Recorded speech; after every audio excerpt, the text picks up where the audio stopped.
Deus honra os seus profetas. E assim, queridos, cabe a nós o quê? Cabe a nós, ouvindo a palavra, vamos crer nessa palavra, vamos testemunhar essa palavra sendo, ela gerando a vida para a qual ela foi designada.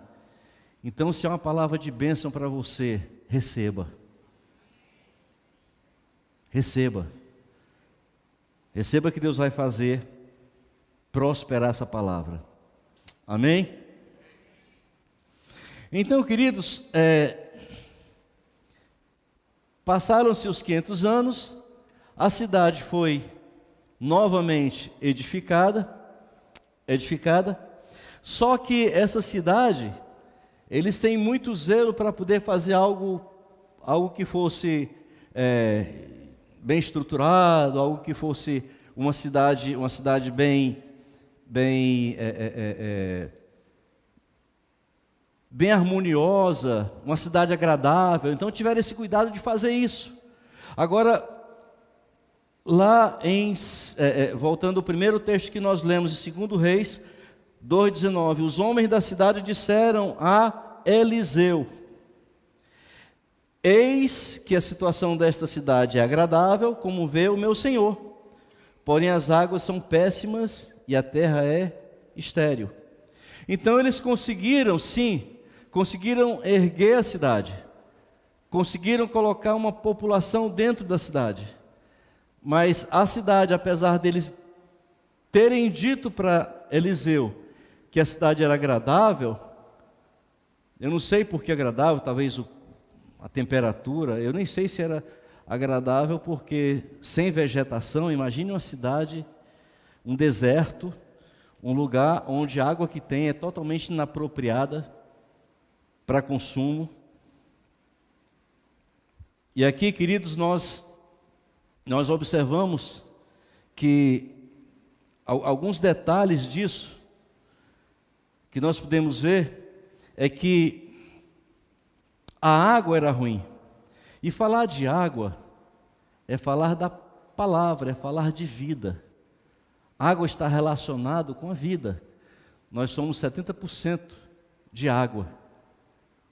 A terra, alguém sabe quantos por cento de água? É mais ou menos isso também, né? 70%.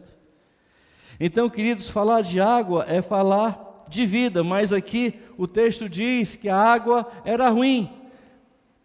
Dizer que a água é ruim é dizer que a vida não é boa. Distorce daquela história de que a cidade é agradável. A vida não é boa porque não tem as coisas que mais enriquecem. É uma terra fértil e uma água boa, uma água potável, são as coisas que mais enriquecem uma cidade. Eles não têm. Ainda era uma cidade amaldiçoada. Ainda existia a maldição sobre essa cidade. Terra ruim. Falar de terra ruim é dizer que essa terra não gera sustento. Essa terra não produz. Mas sabe, queridos, nesse momento eu me empolgo, me entusiasmo, porque entra alguém na história. Eliseu. Nesse momento entra um profeta. Um homem que já estava acostumado a viver na dimensão do poder de Deus. Um homem que teve um desafio muito grande quando ele foi chamado pelo profeta Elias. Ali ele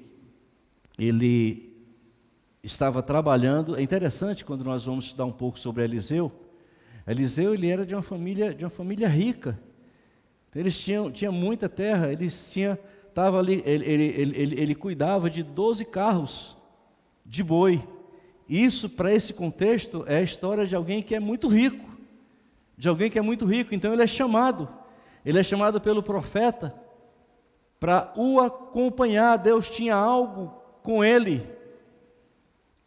E nós tivemos agora no nosso retiro de pastores, e foi muito falado sobre chamado.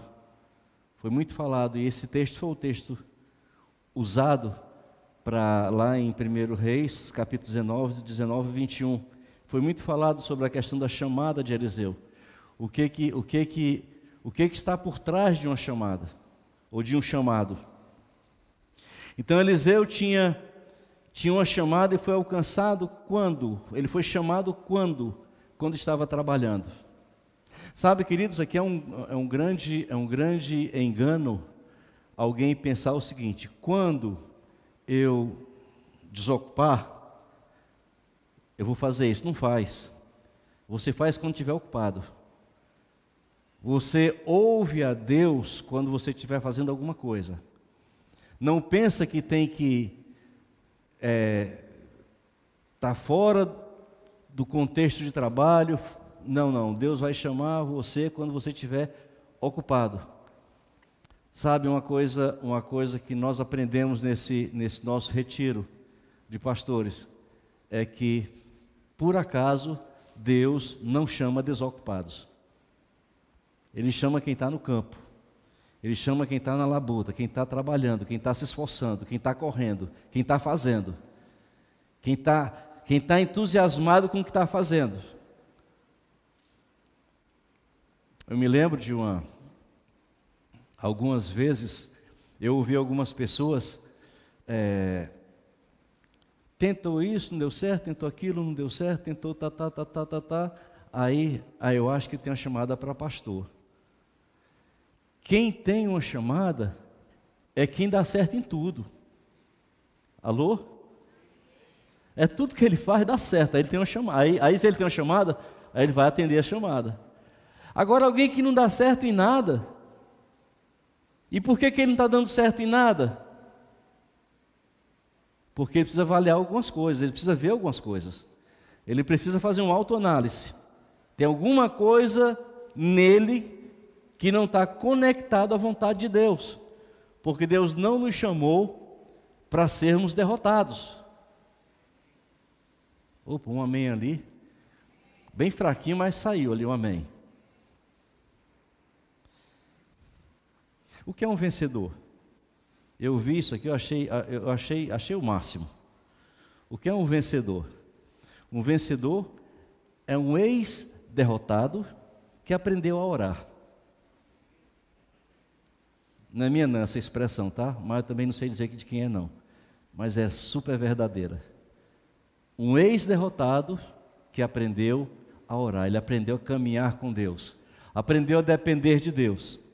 E Eliseu, ele quando recebe o chamado,